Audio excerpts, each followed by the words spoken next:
Vamdara. Clinton boy. Andiri bo. Nhasi mukusekerera last time pataka kutora iyi. Mama kadhiniwa. Aiwa ndakadhiniwa ndakatora ndakaroorwa huku pepe.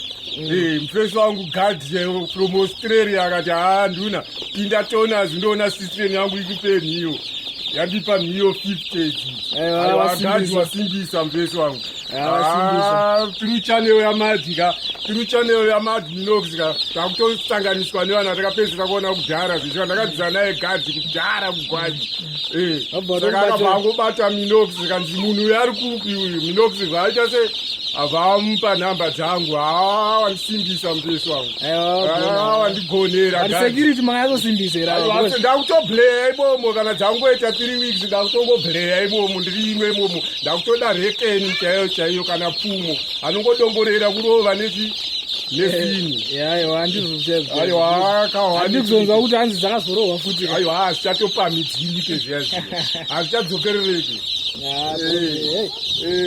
Angakudonedza angandidonedza tamari gadhi wandirangarira mufesi wangu. Thanks so much. Wandigonera. Aiwa ndizvo zviri bomb ndaramo. Aiwa akawani Clinton.